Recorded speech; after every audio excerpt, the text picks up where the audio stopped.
کہ نکاح عبادت ہے۔ حضور پاک صلی اللہ علیہ وسلم نے ارشاد فرمایا کہ جو میرا امتی میرے طریقے کو پسند کرے اسے چاہیے کہ وہ سنت پر چلے، اور میری سنت نکاح کرنا ہے۔ کتنی خوبصورت ترغیب ہے۔ اور ایک جگہ فرمایا ہے جس نے میری سنت سے اعراض کیا، یعنی نکاح پر قدرت ہے نکاح نہ کیا، وہ ہم میں سے ہی نہیں۔ اب اس سے زیادہ نکاح کے حق میں اور اسٹرانگ اسٹیٹمنٹ کیا کوئی دے سکتا ہے؟ اور تمام انبیاء کرام کی سنت، اس کو نصف عبادت کہا گیا، نصف ایمان کہا گیا۔ اور نبی علیہ الصلوۃ والسلام عام طور سے لوگوں کو فرماتے رہتے تھے، پوچھتے رہتے تھے بھئی تمہارا نکاح ہو گیا کہ نہیں؟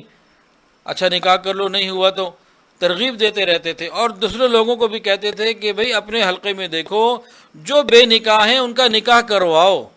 تو باقاعدہ رسول اللہ صلی اللہ علیہ وسلم اس کی ترغیب دیا کرتے تھے۔ حتیٰ کہ اگر کوئی نابینا ہے، کوئی جسمانی اس کا کوئی کمی ہے، ہاتھ نہیں ہے یا ٹانگ نہیں ہے، کوئی کمی ہے، ان کی بھی شادی کا اہتمام کروایا جاتا تھا دور نبوت میں۔ نبی علیہ الصلوۃ والسلام خود بھی اس کا اہتمام فرماتے اور صحابہ کو بھی تلقین کرتے۔ اگر کوئی غریب ہے، مہر نہیں دے سکتا، تو فرماتے اس کے لیے مہر کا انتظام کرو۔ پوری کوشش یہ ہوتی کسی بھی طریقے سے شادی کا سلسلہ کروا دیا جائے، پورا اہتمام کیا جاتا تھا۔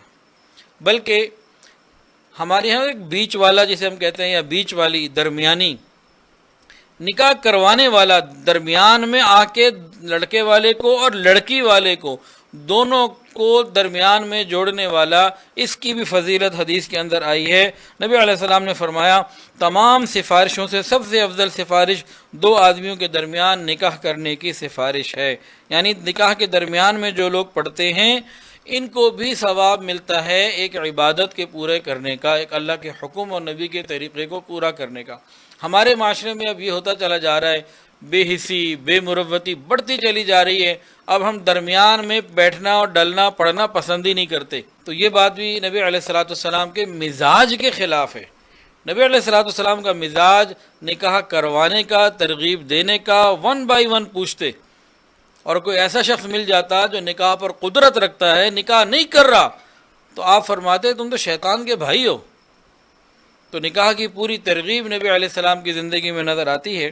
بلکہ سیدنا ابو ہریرہ رضی اللہ تعالیٰ عنہ سے روایت ہے کہ نبی علیہ الصلوۃ والسلام نے فرمایا کہ اللہ تعالیٰ نے ان مردوں کے اوپر لعنت فرمائی ہے جو یہ کہتے ہیں کہ ہم شادی نہیں کریں گے، اور رسول اللہ صلی اللہ علیہ وسلم نے ان عورتوں کے اوپر بھی لعنت فرمائی ہے جو یہ کہتی ہیں کہ ہم شادی نہیں کریں گی۔ تو یہ اتنی بڑی عبادت ہے، اس کے احکامات قرآن و حدیث میں موجود، انبیاء کی زندگی میں موجود، تو ہمیں اس کو عبادت سمجھ کے کرنا ہے۔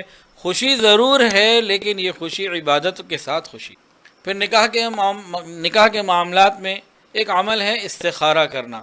یہ رسول اللہ صلی اللہ علیہ وسلم نے ہمیں سکھایا اور اس کی ترغیب۔ استخارے کا رواج پھر بھی ہمارے ہاں ہے، لیکن اس میں عرض کرتا چلوں، استخارہ خود کرنا سنت ہے۔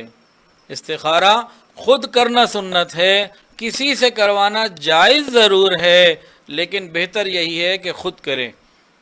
ایسا کبھی آپ کو روایت میں نہیں ملے گا کہ صحابہ کے لیے نبی علیہ السلام نے استخارہ کیا ہو، یا خلفائے راشدین نے باقیوں کے لیے استخارہ کیا ہو کہ جی آپ استخارہ کر دیں، ہم سے نہیں ہوتا۔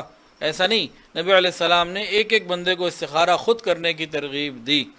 اگر ہم اس سنت کو بھی پورا کر لیں تو بہت ساری فائدے ہمیں ملیں اور برکتیں ہمیں ملیں۔ اور آگے اگر ہم چلیں تو انتخاب رشتہ، یہ پہلا مرحلہ آتا ہے۔ بنیاد کہاں سے شروع ہوتی ہے؟ منگنی، نکاح، ولیمہ، یہ بعد میں۔ پہلا مرحلہ کیا آتا ہے کہ لڑکے کے لیے لڑکی کو تلاش کرنا یا لڑکی کے لیے لڑکے کو تلاش کرنا۔ تو دیکھیے محسن انسانیت نے ہمیں یہاں بھی تمام ہدایات عطا فرمائی ہیں۔ ایک اصول تو یہ بتا دیا کہ دیکھو تم اپنے بیٹے کے لیے کوئی اپنے بیٹے کے لیے بہو تلاش کرنا چاہتے ہو، رشتہ تلاش کرنا چاہتے ہو، اب جہاں رشتہ دینے لگو دیکھ لو ایسا نہ ہو کہ کسی اور نے پہلے وہاں بات چلائی ہوئی ہو۔ بات کے اوپر بات چلانا اس کو منع کیا گیا، اس سے فتنہ اور فسادات پیدا ہوتے ہیں۔ تو اگر ہم نبی کے طریقے پہ رہیں تو فساد ہی نہ ہو۔ کہیں کسی کی بات ہوئی بھی ہے یا چل رہی ہے، اب خاموش، اب انتظار کرنا ہے، یا تو ان کی طے ہو جائے یا واضح انکار ہو جائے، اب آپ بات کر سکتے ہیں۔ دوسری بات اس سلسلے میں نبی علیہ السلام نے یہ فرمائی کہ جس وقت تم نکاح کا پیغام دو اس کو خفیہ رکھو۔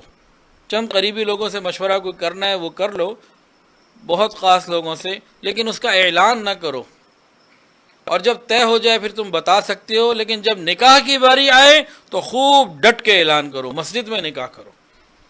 نکاح چوری چھپے کرنے سے منع کیا گیا، اور جب پیغام دیا جا رہا ہے اس وقت اس کو خفیہ رکھنے کا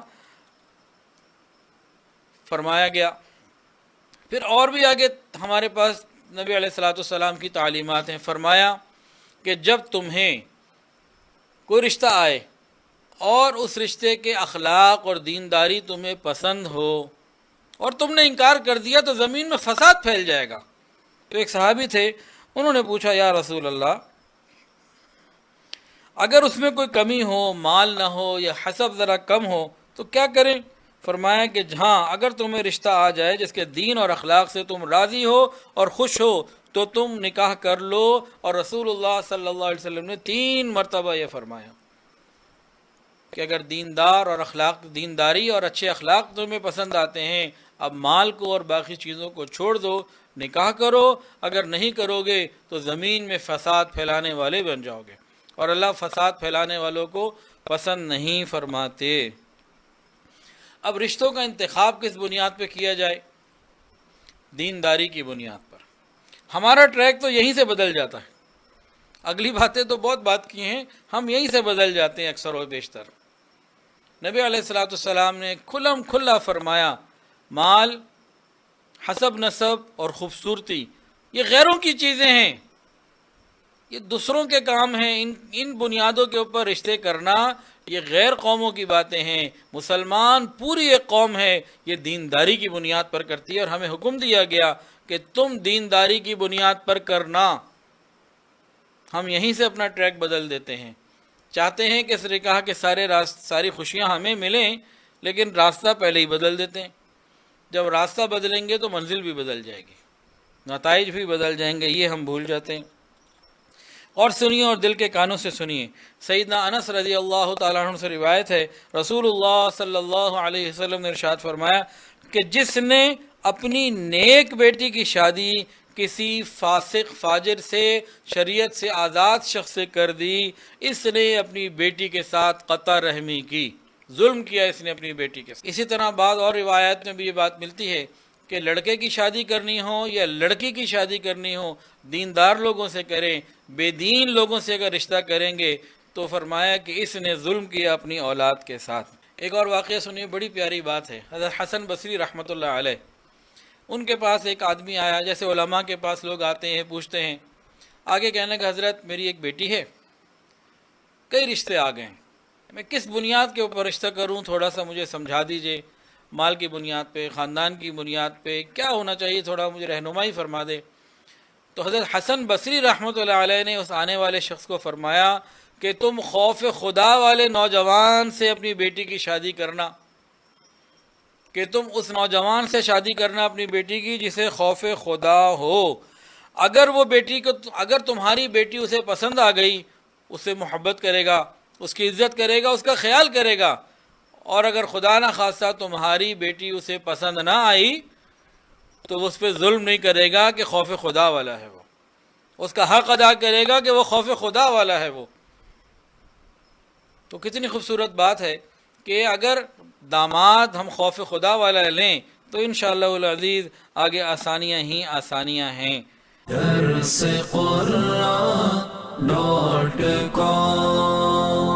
www.darsequran.com